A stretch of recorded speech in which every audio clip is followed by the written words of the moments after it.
Welcome to another AI Wisdom podcast today with Aime Whitcroft. This one's going to be fun. Had a couple of pre-talks with Aime.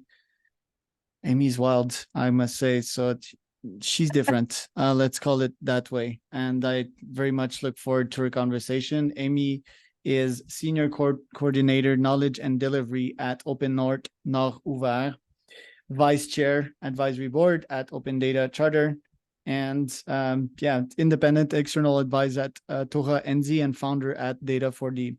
Aime has a lot of titles, just like myself. I like these people. This podcast is brought to you by podfire.com. If you want to start, scale, be invited to podcasts like this one, find sponsors. Podcasts are great. They allow me to meet great people like Aime, exchange ideas with them, even if we don't agree on all points. We grow brain cells that way. In my case, that is. It allows me to, also grow my bank account because people reach out to me. Hey, Charles, like, what do you do? I get leads from this pod. I get clients. They're amazing. Podfire.com if you want to start or scale yours. Aime, welcome to the pod. Can you tell me a bit more about yourself? Kia ora. Thank you, Charles or Charles. Kia ora, everybody. I'm calling in from Hotatai, Christchurch on New Zealand's South Island.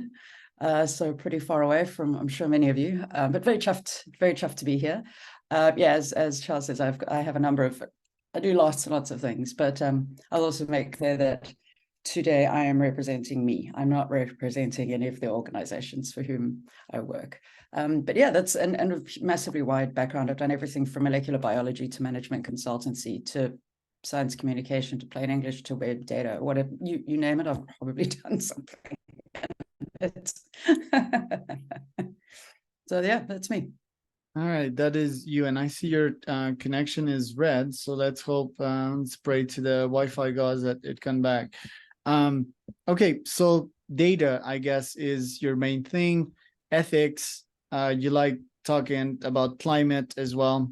You like to talk about AI and so forth. So tell me, like, what does a typical day in the life of Aime looks like?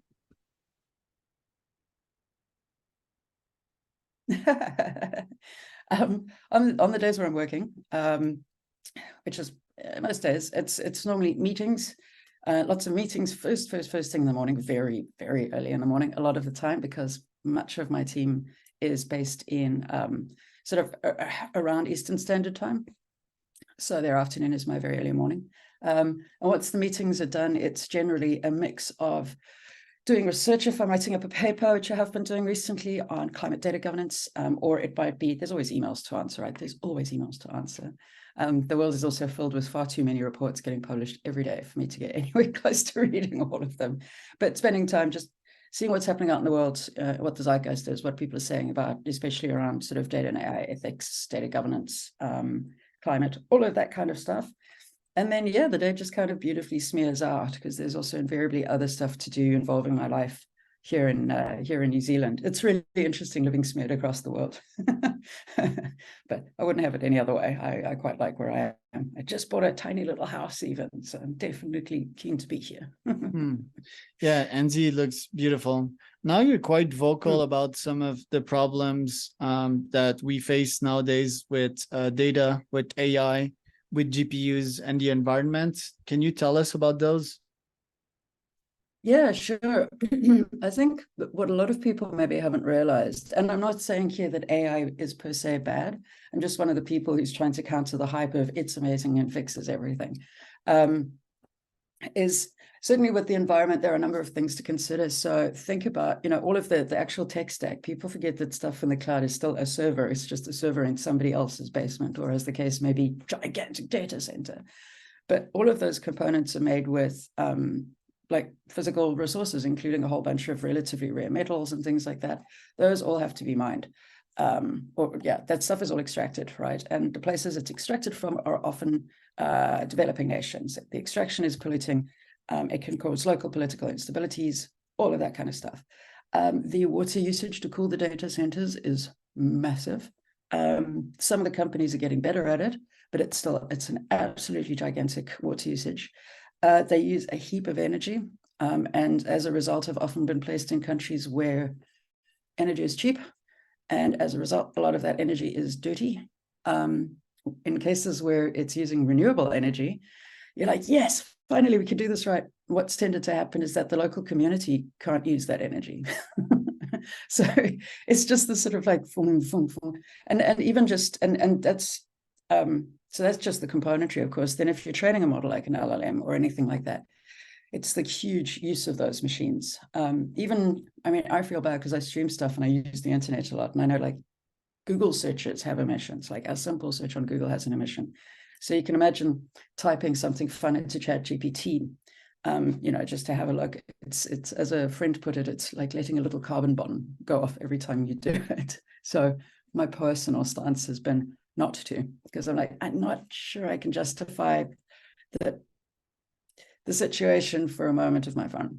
But everyone's different on that. But most people just don't know how energetically and environmentally expensive these things are.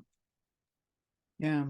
And I'd say for a GPT prompt, like, do you have the stats on the carbon emissions of that? So I could try to at least offset them and pay some organisms that will, I don't know, plant some trees to offset that.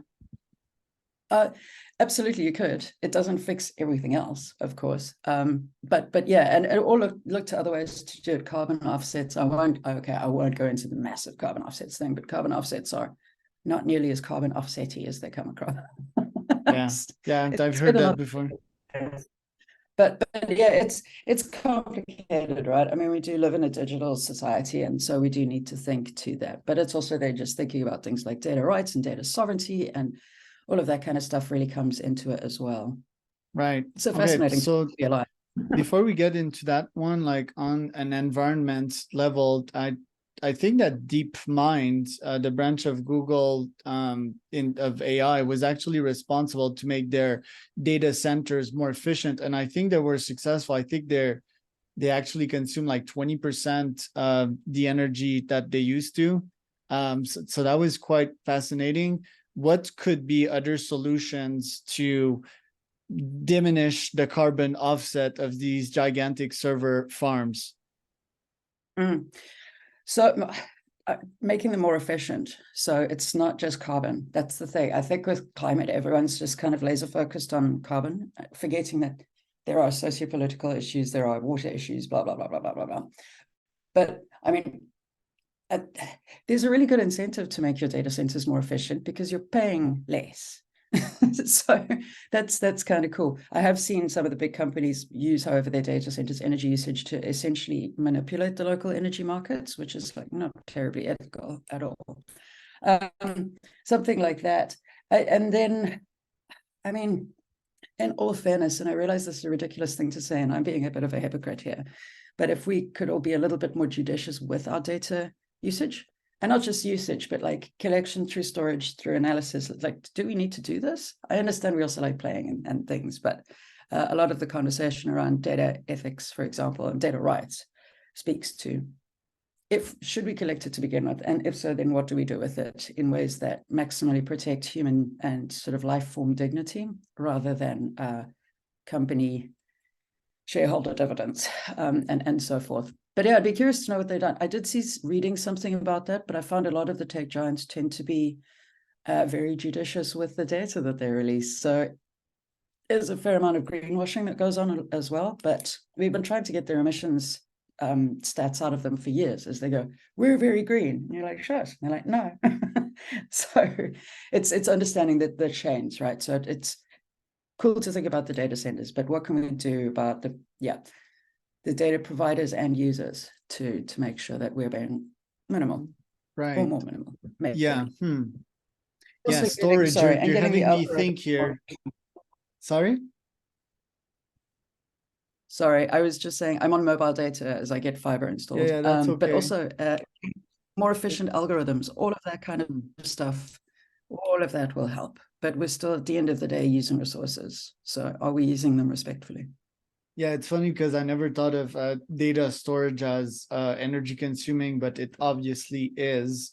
And the less cool part is that most of the time companies do not do anything good with these data pieces. So yeah, especially if we're not going to use them. Like I have 3 terabytes in my Google Drive and I never use anything. It's just like this OCD. Oh, what if, it's like hoarding. It's like having that many objects in the house. So making me think there. I stuck on a word though, judicious use of data. What does that mean?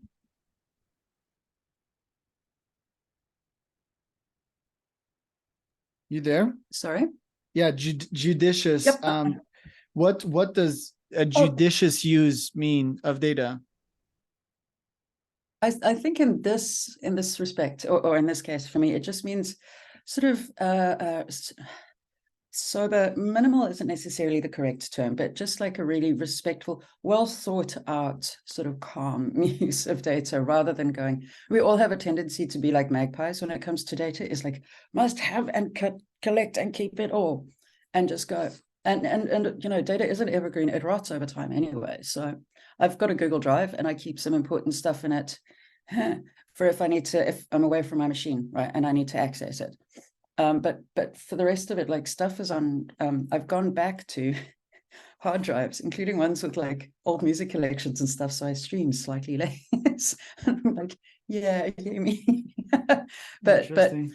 I think it's just if one's just thinking about it, whatever decision one makes, right, is awesome, as long as one's had a bit of a think rather than just going. And it's so easy to do because there's huge incentives to not think about this, and the people producing and running all this stuff definitely don't want us to think about this, which is why AI ethicists keep getting fired. Yeah, that's a problem, right? Like tell me about it. Like why were they getting fired? Because the flip side of the coin were like they're not useful. That's probably what big tech would say. But why did it happen in your opinion? I forget the details. It would be best to ask the people who got fired. I'm sure they've written about it, unless they're under NDAs, which might well be the case. But what I saw, and again, do not hold me to this, was some incredibly clever people like Timnit, Gabriel, and so forth, who doing amazing work in AI ethics, working at these companies who like to say that they behave well, and then they get fired. The moment they started talking about things like ChatGPT, not just, but LLMs, basically talking about LLMs as stochastic parrots riddled with problems. And that's really not a message I think that the tech giants wanted to hear. You can't stop people saying it, but you can make sure they've got a lesser voice. And at least you can say, oh, we didn't know. Rather than going, it's much easier if you don't have a team internally screaming at you, going, what are you doing? What are you doing? What are you doing? What are you doing? And I'm sure they weren't screaming. I'm sure they were writing very, very, very calm emails. It got a little bit calm afterwards. So I think that would be my thing, is sometimes people just don't want to hear the message. They're too caught up in the incentives of let's make a gigantic amount of money, rather than this doesn't help things at all and could make things a lot worse, which is what they're doing. Yeah, I think that's a huge problem in the Everybody's corporate world, like big tech and NDAs, and you can't say this, you can't say that. I think expectations need to be clear. I think there's still the startup culture, which is good. It's like honesty and open source and all of that. But the problem is that these companies are publicly listed and have a bunch of old investors that are like, yeah, don't share, don't share, don't share. It's the old mentality, it's like if we stay private and if we function the good old way, which is most of the time win lose, you sign this contract, I win, you lose, we're going to get more cash. And that is a flagrant problem to me in this society. Do you agree? Yeah, absolutely. I think with where the pressure comes to stay quiet, that can come from many places. That will often come from management, could come from strategic comms, could come from investors, could come from shareholders, could come from, but certainly I think as companies get bigger and more complicated, there may well start being a bit more of that, just because the companies will get more conservative the more money they have as a general rule, and the more they're trying to protect. I think it's a terrible idea, but almost nobody gets incredibly rich by being incredibly well behaved. The money becomes the point. to a large extent, which is how we've ended up in some of the mess we've ended up in as a set of societies. But that's one of those things. And I don't know if Tim Newton Co had NDAs or what the case was. It's been ages since it happened, so I forget the exact details, but she will have written about it. I follow her. Emily Bender, there's a number of people I follow who AI ethicists. Interestingly enough, a lot of them are women. Yeah, we need more of that, definitely. The capitalism, my thesis is that, yeah, it's probably different and way more optimist than yours, but I think there's a top 5 to 10% of capitalism that might be toxic. It's people that hold on to their money and are just there because stuff happened in the past and they have a solid position and they're not moving, they're just consuming, right? I do think that founders in big tech, by definition, they break the rules. Do they mean it? They break ethical guidelines? Not really, but I think ethics can sometimes be self-defined. Like in the SBF and FTX case, he was trying to get as much money to redistribute it. Maybe he self-convinced himself of that. I think a lot of these founders are great at sales. And when you're great at sales, you sell yourself, after some time, and then you lose compass. It's like you're swimming in this crazy ocean and you don't know really where you're going anymore. Now, I think that we don't need to break capitalism apart. I think we need a better version of it. I'm not sure how would that be. I spoke with some guests on that pod about a good coin. You make good actions, you make good in this society. We would need to quantify it well, and you get more of that coin. What is your opinion on what I just said, and mostly capitalism being somewhat maxed out nowadays? A couple of things. I'll go from the back. So like a good coin, you're talking there about a social reputation engine. Be careful, there be dragons in that kind of thing. There are huge dragons. People have written about those. China started one a few years ago and the West kind of fell over in horror, and it's not nearly as horrific as everybody made it out to be. But the West tends to be ridiculously racist towards China.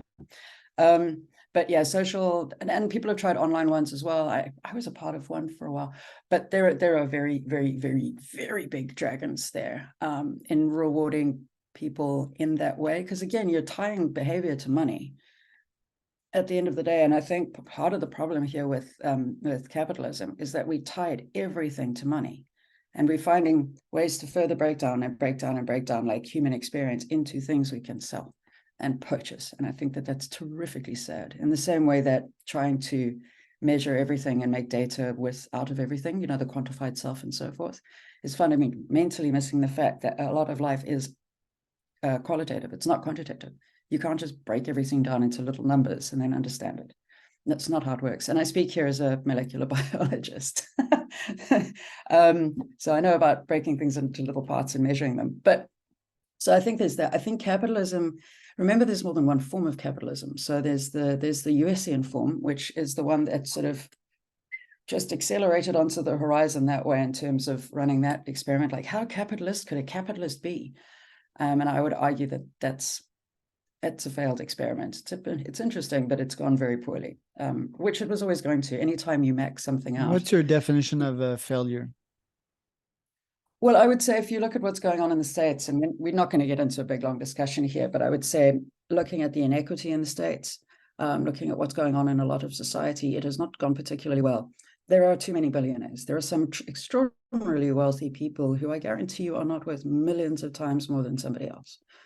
That's not possible. They got there by essentially wage theft and extraction. So I would suggest it's not great. It's gone too far. If you look at some of the Scandinavian states, Norway as well, places like that, what they've done is they've had Germany, Europe, a lot of Europe, is capitalism but with a very, very healthy dose of socialism thrown in, so that it's not about the individualism of get yours and screw everybody else. It's about, let us all say, if we want to make lots of money, there are ways for us to do that. If we're not that fussed, we're not going to starve to death.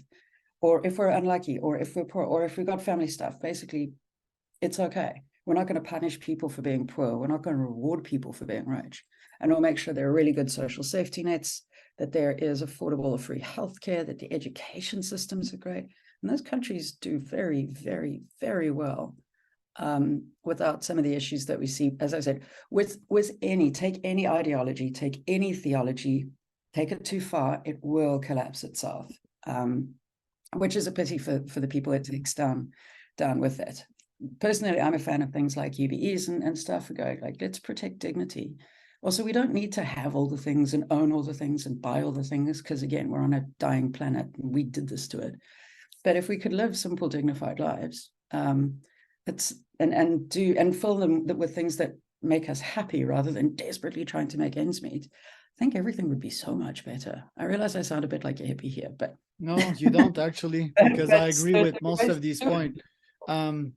Makes a lot of sense. But went through my mind, like, wasn't the tax system supposed to do that? I know that like billionaires avoid that system, especially if they don't have a social backend in their mind. But to me, I've interviewed lots of these folks, and mostly all of them have this backend. Is it a real backend or is it a front end? You know, it's just, is it just like a masquerade? That is another thing I need to investigate. But I just love to investigate myself and start a study and interview these people and really like get the numbers straight, so that we can. Yeah.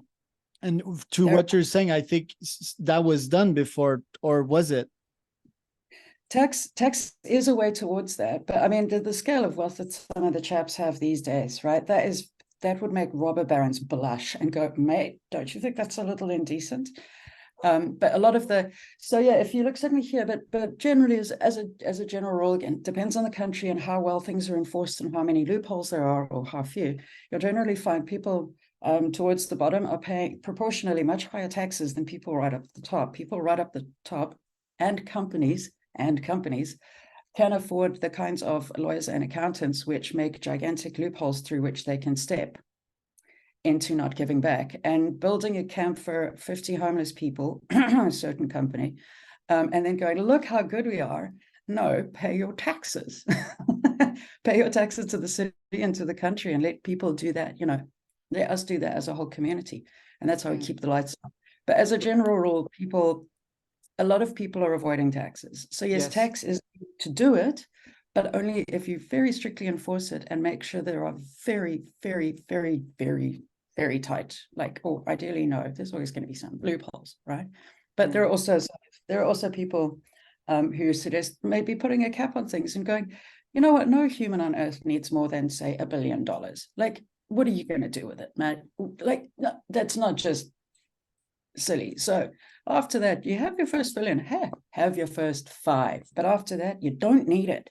And you didn't make it all yourself. You just didn't. So we're gonna take that and do something useful. There's all kinds of conversations about it at the moment. But I don't imagine anything will change anytime soon, because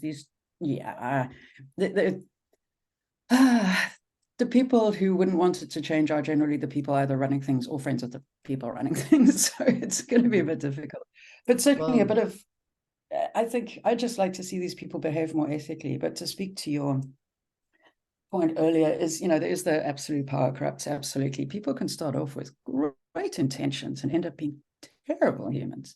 It's also with some of these industries, at least, is you can be a very, very talented technologist, but that doesn't mean you have any background in any of the social sciences, in anything else. And so you have no context, and that can start to break things very quickly, especially when you don't listen to the people who do have context, because you think tech is the only thing that matters. My brain is trying to simplify that. I think people should have the freedom to do billions. I do think everything should be calculated, though. So they should have a dashboard, and that dashboard should be publicly accessible. Everything should be open source, knowing what damages you're causing to this planet. I think that these folks, they just don't know. I also think that there's this gerontocracy, and there's old people with solidified brain cells that just don't change, and that's really toxic. And then they're hiding things, and they're private, and what I was about to say is, it's all about like how much you make and how much you give back.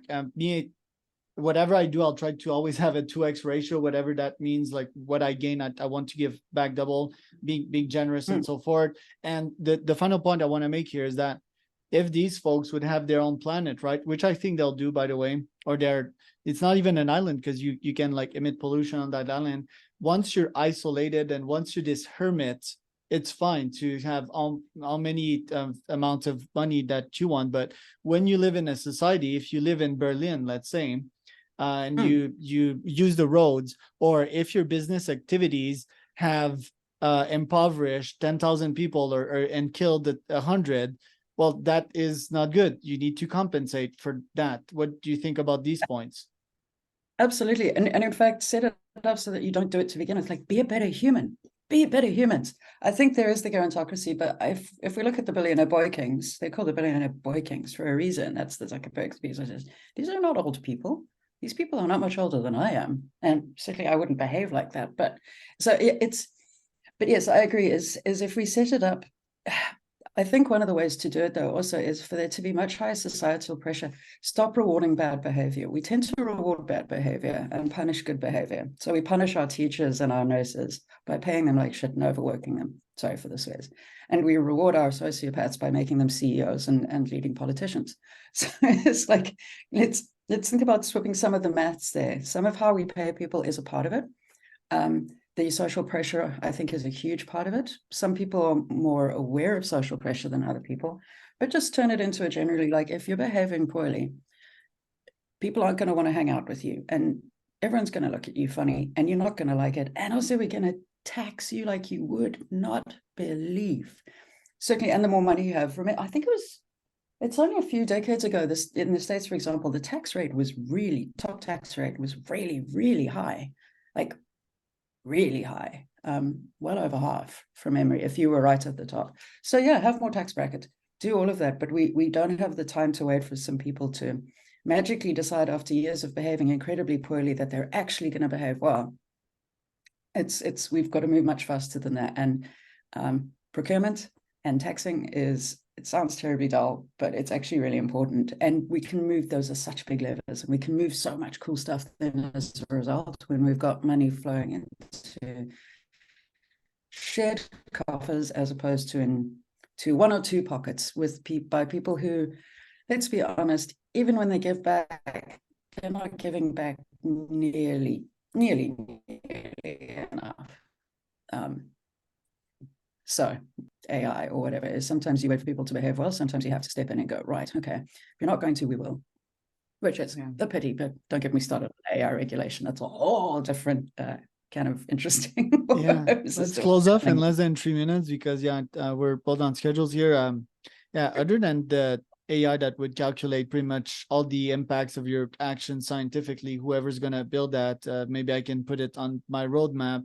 I do think that there's an important problem, is that people have traumas with money, right? So they watch their parents that grew up in poverty, and they're like, yeah, never again, and they point the finger at money, while they should probably point the finger at education and mindset instead. I believe that stuff should be taught at school, of how to be self-sufficient. And the second thing is that once you become an entrepreneur, you're like, this is so goddamn hard, and then the government will come in and scrap 20%, which will leave me with 1% margins, which means that I'll have to eat rice and eggs 365 days a year and have a life that sucks, so but I do think it's the mentality. If you start with that mentality, and I mean, if you're not happy with that country, there's other countries that have lower taxation rates, but yet the quality of life might be different. You might not have friends there and so forth. But I do think they should teach that at school. They should teach this abundance mindset. They should teach win-win. They should teach relationship. They should teach social entrepreneurship. What do you think about that? And how do you think they should run that curriculum? Look, I don't want to step in front of teachers who are experts in developing curricula. I'd actually just like people to learn some basics like critical thinking and how not to be a horrible human being. Kindness. Win-win is a big one. The zero-sum games just aren't a thing in most life. I think I think with abundance mindset, I mean, let's be clear, a lot of people who don't earn a lot of money or are poor, that's not their fault. So I think there is far too much finger pointing that goes on going, you're poor, there must be something you don't know, or there's something wrong with you. That's not necessarily always the case, right? People can fall into poverty or live in poverty for very, very, very many reasons. I also pay an awful lot more than 20% in tax, just so you know, like, what? That's really low. And it's not like I earn heaps of money. But yeah, it's certainly, I think, I don't, curricula are very different in different countries, but I think more of a focus on like life-centered stuff rather than anything else would be cool. That being said, in school, I wasn't taught business and how to get ahead and like, you know, stuff like that. I was taught maths and calculus and science and English and Afrikaans and French and geography and Latin, and it was going, and then I went to university and studied molecular biology and then business because I was interested. The really hard-nosed attitude came first when I came across the Silicon Valley startup mindset, and I sort of was around that for a little bit, figured it out very quickly, and went, no, I can see the problem here, and I left. So it does depend on it's all about the paradigms we're using, right? Are we in business to scale and make billions of dollars so we can like lie around for the rest of our lives or invest in other businesses? Or are we in a business to build something that is good for us and our family that we can live off comfortably, put a little bit away, leave goodness behind us? But that's not the startup scale mindset. That's the build a good business mindset, which are often quite different.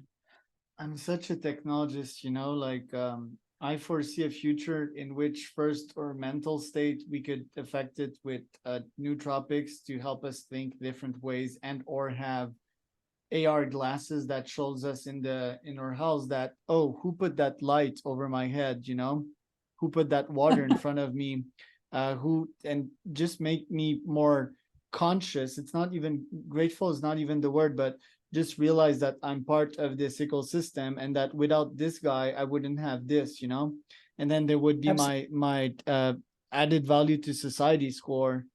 And I'm not sure how we got to that point in which we're so individualistic, and we're so ungrateful. We're always fighting about pretty much everything. Not everybody is. But yeah, it's most like 95%, let's say. I mean, there's enlightened people, but yeah, that a lot of people they don't give a shit about their neighbors. Let's call it that way. Again, it differs across cultures. Social media algorithms have not made things better. And also we've just become more and more, atomized, isolated. I think the thing is, your AR glasses idea is cool, but remember, who built the AR glasses that you're using and feeding the data centers that you're using to pull down something where you could look at the water and say, I'm really grateful I'm able to drink clean water right now. Just that our brain is always tired with like all the noise and stimuli, which I think that UX can help. Or but you're just feeding more data in, right? So you could potentially just step back a little bit and do some of that work, do some of the work for yourself rather than expecting somebody else to develop it and push it onto you. Just as a total But thought. habit building is rocket science for most, is my point. Like 95% folks out there try to have them change or adopt this new mindset by themselves. It's near impossible. Look, in all fairness, I don't agree. I don't think it's rocket science isn't even rocket science a lot of the time. But I think we've got to be careful of making sweeping generalizations. Is all I'll say there. Lots of people do amazing stuff with all kinds of mindsets. But I hear you. I think spending a lot more time in a place of gratitude rather than a time, in a place of envy or jealousy would do us all a lot of good. And then seeing where we can simplify our lives, not make them more complicated. Could we have fewer things? Could we consume less and still live a very happy life? The answer is absolutely yes, by the way. Mo stuff equals mo problems. Stuff is a trap. But it takes a bit of time and it depends so much on the culture in which you live, as to how easy or difficult it is, or whether you're already there. Love it. What a way to finish, Aime. Where can people find out more about you? Right. I'm on LinkedIn, often posting about AI, funnily enough, but posting about all kinds of other things. So I'm on LinkedIn. Just look up my name. I'm the only one out there, so I'm very easy to find. That's probably the best way to get hold of me. just pop me a message, or otherwise you can email me as well.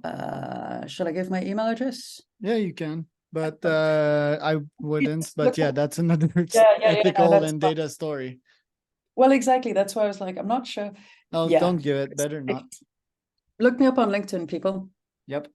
Easy to And find. I am Charles. This was another wisdom podcast. You want to start, be invited, or scale your podcast, podpire.com. That was Aime Whitcroft.